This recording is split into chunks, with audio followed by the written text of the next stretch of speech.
Assalamualaikum. Hari ni akak nak cerita, nak tunjuk step-step macam mana rendang kerang cara akak. So kat sini sajalah akak letak Ejisera ni dekat dapur. Ini adalah suplemen yang akak amalkan hari-hari. So Ejisera ni dia sangat banyak fungsi dia. Tapi dalam banyak-banyak bahan ni, hari ni akan nak fokus pada kunyit saja. Sebab apa? Dalam rendang kita memang letak kunyit. Kunyit ni dia ada satu bahan yang kita namakan sebagai kurkumin. Kurkumin ni sangat bagus sebagai anti radang, ada masalah arthritis, sakit sendi, sakit lutut. Dan kalau kita perhatikan, kalau masyarakat India, dia orang suka letak kunyit dekat muka kan. So itu sangat bagus untuk orang kata menghilangkan kesan-kesan daripada jerawat, parut-parut. Memang bagus. So akak akan explain lebih kepada kunyit hari ni untuk resepi yang kedua nanti, iaitu jamu asam kunyit. Yang itu kemudian so walaupun akak punya subscriber tak cukup 50, dan akak janji akak akan share resepi rendang kerang ni kalau cukup 50 subscriber kan. Tapi tak apalah, sebabkan hari ni hari Jumaat, so akak tak kisahlah. Mungkin bila dengan berkongsi ilmu ni, kita dapat lebih banyak pahala. Kita pun punya pengalaman, kita punya ilmu pun makin bertambah. Betul tak? So kat sini akan nak tunjukkan bahan-bahan untuk buat rendang kerang. Yang pertama, kat sini akak dah blend 3 batang serai, and then 2 inci halia, and then 1 inci kunyit, 8 ulas bawang merah dan 3 ulas bawang putih. Lepas tu akak letak 3 atau 4 biji buah keras. Buah keras ni fungsi dia untuk memekatkan kuah, untuk meningkatkan lagi aroma dia. Lepas tu makanan pun lebih berlemak, rasa berlemak tu sedap lah. Sebab rendang kita nak kasih macam berlemak-berlemak sedap kan. Yang seterusnya, kita ada gula merah, kita ada cili kisar, and then yang ni akak gunakan santan pekat. Betul-betul pekat santan kara tu kita tak campur air, kita ambil satu cawan. And then yang ni kita ada daun. Ini adalah daun kunyit dalam 3-4 helai. Akak ricih-ricih, mayang-mayang, kasih jadi macam ni. And then ni adalah daun limau purut, dan ini adalah bahan utama kita, iaitu kerang. Akak beli kerang ni 1 kilo. So cara akak senang je. Bahan yang akak blend tadi, akak terus masuk dekat dalam kuali. Kuali ni tak perlu minyak sebab santan tu pun dah memang akan menghasilkan minyak nanti. Kita letak je. Siapa yang suka cili api, letak cili api dekat bahan kisar tadi. Bubuhlah 10 ke 15 batang. So macam-macam rasa, ada manis, masam, lemak.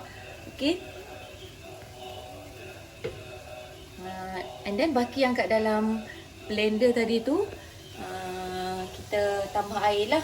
Jangan membazir tau. Membazir amalan syaitan.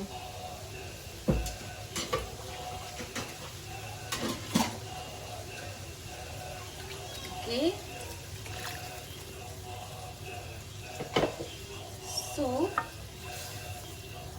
kemudian kita dah ada warna kuning kan. So nak jadi cantik, kita kena tambah colour merah lah, betul tak? Barulah rendang kita tu cantik.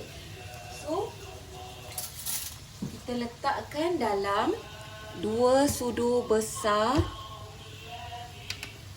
gula kisar. Siapa suka pedas bolehlah tambah 3. Akak memang suka pedas kan, kita tambah 3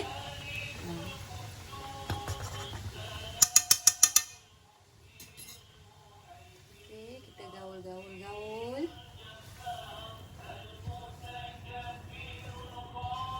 So bahan ni dia kena masaklah sampai dia agak pekat. Kita masak sekali dengan santan lah. Kalau siapa yang menggunakan daging tu hampa boleh masuk dalam nokza dalam 20 minit lah. Kalau batang pinang cukuplah 20 minit. Kalau daging yang biasa yang import tu bubuhlah 30 minit supaya tak liat kan. Tapi air jangan banyak-banyak tau. Nanti rendang kita terlampau basah, nak keringkan tu ambil masa. So kita biarkan benda ni jadi pekat. Okay.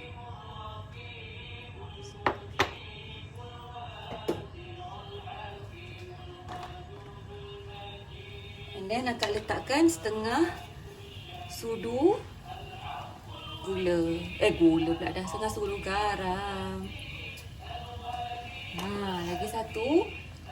Rendang akak tak guna gula pasir, akak guna gula merah. Selain mencantikkan warna rendang tu, gula merah ni pun dia punya rasa lebih sedap. Okay. So memang akak tak guna gula pasir, gula merah semata-mata. So gula merah ni akak letak dalam 3 sudu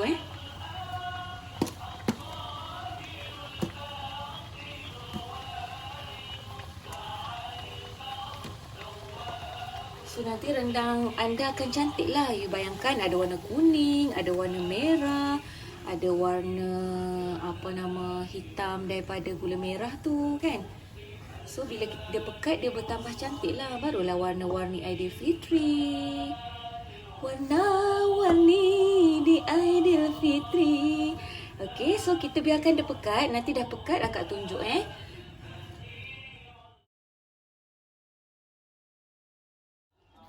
Okey, kita punya kuah rendang pun dah start pekat. Okey, cuma tadi akak lupa nak nyatakan bahan yang ada dalam rendang, iaitu keresek. Okey, lagi satu akak gunakan asam keping. Ada orang dah guna asam jawa, tapi akak suka guna asam keping. So akak letak dalam 2 asam keping. Lepas tu akak masukkan serunding ni. Serunding ni sekarang memang banyak. Serunding, astagfirullahaladzim, keresek. Keresek ni memang dah banyak dah orang jual kat pasaran. Kalau dulu masa zaman akak kecil-kecil, kena buat sendiri tau benda ni. Mak dah sangai-sangai kelapa tu, dah macam kering semua tu.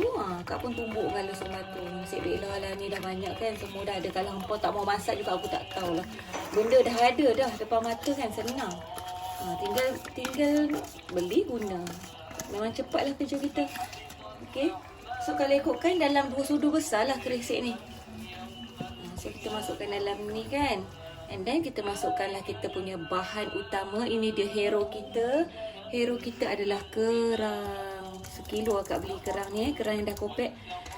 Okay, sebab malas nak kopek sendiri. Kalau nak kopek sendiri mungkin kena beli dalam 4 atau 5 kilo lah untuk menghasilkan 1 kilo kerang yang dah kopek ni. Okay. So kita biar dia sampai macam pekat sikit. Siapa yang suka ada kuah, tinggalkanlah kuah tu. Okay. And then last sekali, kita mestilah nakkan hiasan dia kan. Okay. Akak masukkan akak punya daun kunyit yang akak ada mayang halus, taklah halus sangat. Jangan sampai jadi bunga rampai Okay, kita tabur. Okay, inilah penyeri rendang kita. And then untuk daun limau purut ni, kita koyak-koyak je. Mungkin satu daun tu kita koyak 2 ke.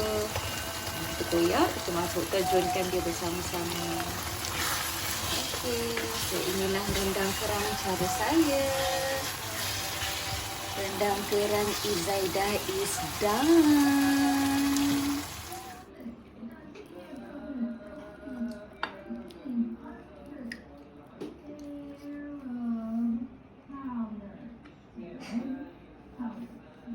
Sedap ke? Sebiji kat kampung. Yang kat kampung pun orang yang masak pun.